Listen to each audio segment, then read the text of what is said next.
Welcome to Bed Crime Stories podcast. I'm your host, T. If you like all things true crime, if you like it delivered in a peaceful, tranquil manner, if you like it clear and concise without drama, then I highly recommend you subscribe. And if you like what you hear, please smash the like button. It's a free way you can help. And now, without further ado, let's dig in. I'm currently reading reporter Howard Blum's book about the Idaho student murders entitled When the Night Comes Falling, and I'm going to be sharing key details from the book with you as I make my way through it.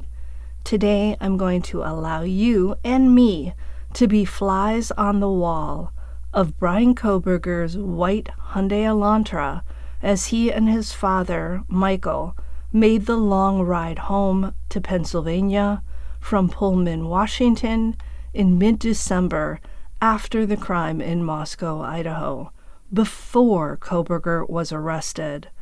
Let's begin. Michael Kohberger told Blum that right from the start of the road trip, he felt something was up. He and Bryan were arguing, and Bryan's objections and the force of his anger threw Michael for a loop. The issue was which route to take home. Before flying to Washington, Michael Kohberger had researched the quickest route. Michael knew the quickest route was pretty much east across I-90, and he'd even shared this with Bryan in a phone call over Thanksgiving, and Bryan had agreed without argument or debate. Only now that they were pulling away from Bryan's apartment in Washington, had Bryan suddenly changed the plans. He insisted that they head south through Colorado, where they'd pick up the I-70. This made no sense to Michael. Michael was worried about snowstorms in Colorado and about navigating them in Bryan's 7-year-old Elantra without four-wheel drive. Also, it's a longer route. It would add days to the trip. But no matter how much Michael tried to explain, Bryan dug his heels in. Michael knew Bryan wasn't going to cave, so he gave in. Bryan was basically acting like a tyrant at this point, like he knew better than his father. And Michael himself knew to back off rather than have a confrontation. But of course, he was still worried about the weather. As they were heading off, Michael asked his son if he'd check the weather, and Bryan just silently handed him his phone. Michael saw a Washington State University alert about a SWAT team working the south side of the campus, and it said to shelter in place. You may recall this story of a resident with a rifle threatening to do in his 2 roommates. A SWAT team came in to try and rescue the hostages. The gunman was Brent Kopaka, a 36-year-old former U.S. Army paratrooper who had served in Afghanistan. He came back with a Purple Heart, a traumatic brain injury, and a bad case of PTSD. Kopaka eventually let his hostages go, but then he started firing at the SWAT team. After 7 hours of this battle, the SWAT commander ordered Kopaka taken out. The door to his apartment was smashed in, and he was done in around 4 a.m. Learning about this situation had Michael Kohberger unnerved. That, along with the deaths of the 4 University of Idaho students less than a month earlier, had Michael wondering about violence in the Northwest, and he was now eager to get his son home to Pennsylvania. As they drove, Michael was ever watchful for signs of snow, and maybe this is why he failed to notice a single-engine, fixed-wing Cessna 182 constantly flying above them. This was Michael's second long cross-country road trip with his son.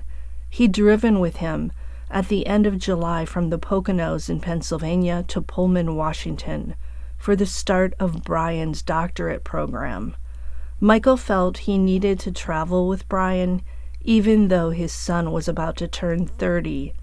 Michael felt he could make Bryan's transition to this new location easier and perhaps less lonely. Per the author, Howard Blum, Michael also felt guilty, and he wanted to make it up to his son.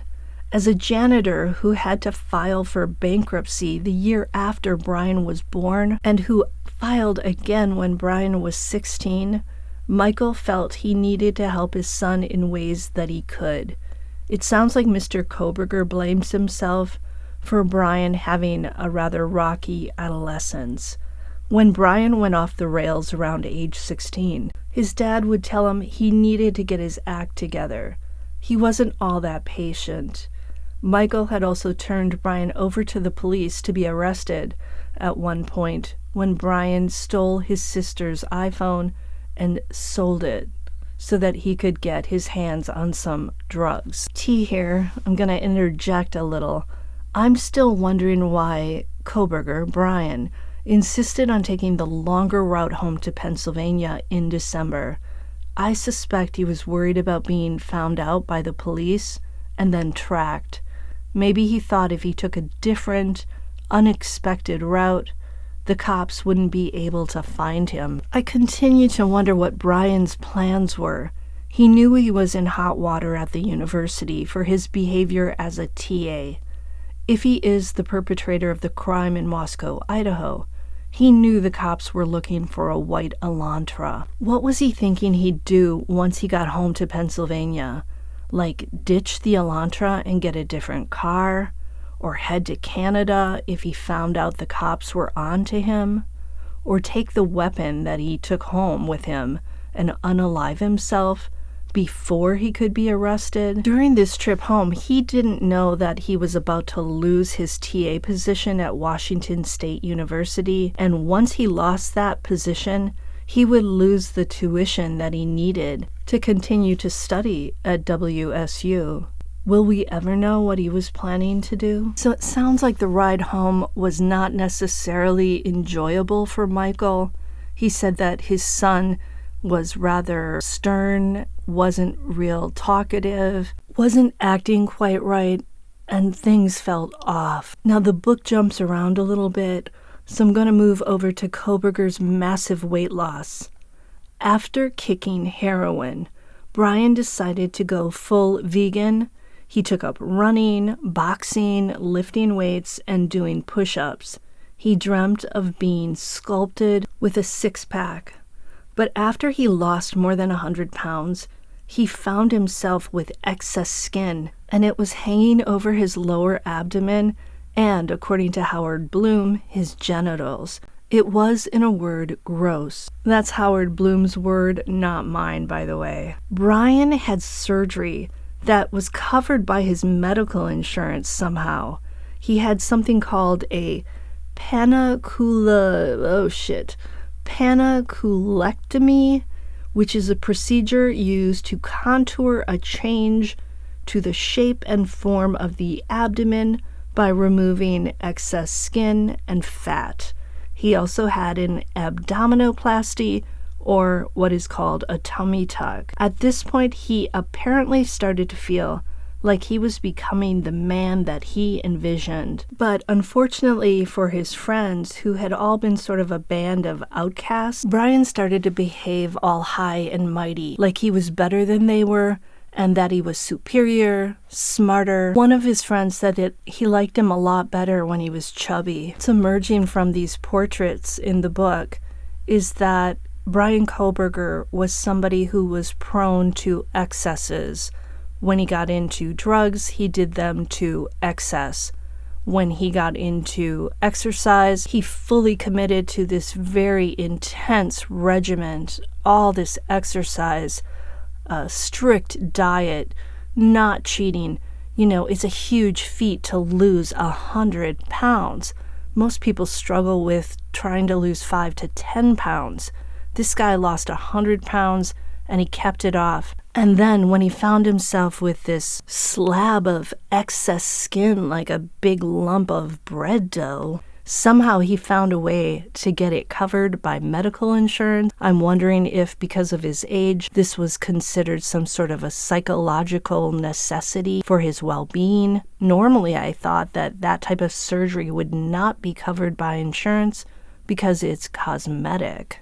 Okay, well, that's installment number 2 from this book. Let me know if you're enjoying this and if you want me to continue sharing what I read in the book that is new to me, or some things that we maybe heard before but are confirmed in the book, and I'll keep doing it. I hope you have a great day, and I'll see you next time on Bed Crime Stories. Now do me a favor, smash the like button, subscribe to the channel, share the content, and leave me a comment.